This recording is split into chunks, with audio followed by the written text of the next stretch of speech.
आजच्या प्रास्ताविकासाठी मी आदरणीय भागवत सरांना विनंती करतो की त्यांनी प्रास्ताविक करा.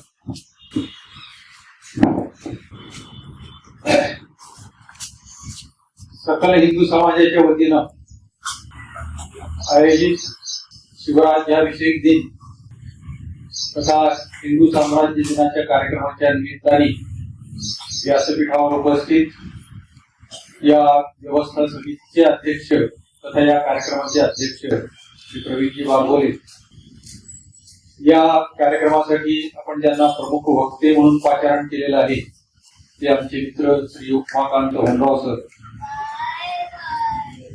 या व्यवस्था समितीचे सचिव महादेवी ढमणे आणि उपस्थित केशवनगर एसटी कॉलनी आणि अन्य परिसरातील सर्व नागरिक बंधू भगिनींनो, आता सांगितल्याप्रमाणे शिवराज्याभिषेक दिन जे आज आपण 27 जून या दिनांकाचा जर विचार केला तर तिथीनुसार ज्येष्ठ शुद्ध त्रयोदशी अशी ही तिथी आहे आणि ज्येष्ठ शुद्ध त्रयोदशीला 1674 साली शिवाजी महाराजांचा राज्याभिषेक झाला होता आणि एक प्रकारची हिंदवी स्वराज्याची मुहूर्तमेढ ज्यांनी रोवली तर त्यांच्या कार्याचा गौरव अशा अर्थाने आणि कार्याला श्रेष्ठता आणि मान्यता अशी येण्यासाठी म्हणून तो राज्याभिषेक केला गेला. भारतीय संस्कृतीमध्ये हजारो सण उत्सव साजरे केले जातात आणि त्यापैकी काही विशिष्ट सणांना आपल्या दृष्टीने हा सण आहे हिंदू साम्राज्य दिन किंवा शिवराज्याभिषेक दिन, ही हिंदवी स्वराज्याची स्थापना किंवा पूर्वीच्या काळी अनेक राजे महाराजे होऊन गेले, परंतु हिंदवी स्वराज्य याची स्थापना झाली पाहिजे किंवा त्याला एक सबलता मिळाली पाहिजे असा विचार हा शिवाजी महाराजांच्या मनी आला आणि त्यांनी त्या पद्धतीचे प्रयत्न सुरू केले. केवळ हिंदवी स्वराज्याची स्थापना केली म्हणून शिवाजी महाराज हे गणनीय माननीय आदरणीय आहेत का, तेवढ्या पुरता विषय नाही. हे एक राजा म्हणून काम करत असताना, सार्वभौम राजा म्हणून काम करत असताना प्रजेची उत्तम पद्धतीनं काळजी घेणे आणि एक राज्य म्हणजे ज्याला आपण सुराज्य म्हणावं स्वराज्य म्हणावं ते कशा पद्धतीनं असावं याचं एक आदर्शवत उदाहरण हे शिवाजी महाराजांनी आपल्या समोर ठेवलं. एका अर्थाने आपण अलीकडच्या काळामध्ये जो विचार करतो की पंचपरिवर्तनाच्या माध्यमातून आपल्या राष्ट्राची उन्नती ही होणार आहे, साधणार आहे, त्याची मुहूर्तमेढ आपण जर पूर्वीची सगळी उदाहरणं जर घेतली तर त्याची मुहूर्तमेढ आपल्याला ती शिवाजी महाराजांनीच रचली की काय असंही आपल्याला त्या ठिकाणी जाणवेल. म्हणजे प्रजेविषयी प्रजेची काळजी, नागरिक म्हणून त्यांची कर्तव्य कशा पद्धतीनं असली पाहिजे, त्यांच्या दरबारामध्ये असणारी सर्व मंडळी ज्याच्यामध्ये समरसता आपल्याला दिसते.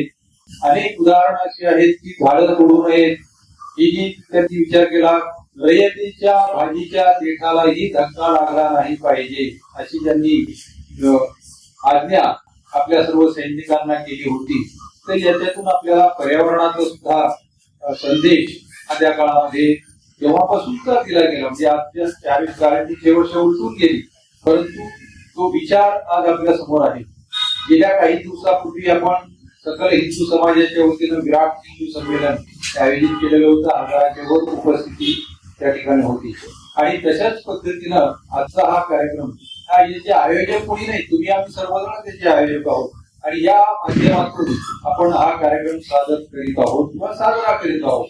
म्हणजे साजरा करणे उत्साह किंवा अशा पद्धतीचा विषय त्याचा नाहीये, तर त्यामध्ये आपल्या जबाबदारीची जाणीव या निमित्तानं करून देणे, अंतर्मुख होणे याच्यासाठी अशा कार्यक्रमाचं आयोजन हे केलं जातं.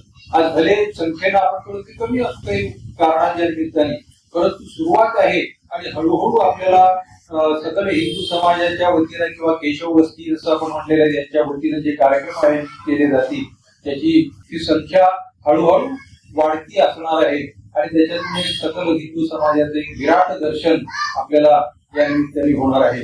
आजच्या या कार्यक्रमाचे प्रमुख वक्ते उमाकांतजी होनराव हे अत्यंत थरडे अशा पद्धतीचे वक्ते आहेत. परिचय आता करून दिला. दुसरा एक छोटासा एक राहिलेला भाग त्यांना कदाचित तो आवडणार नाही तरी पण मी सांगतो.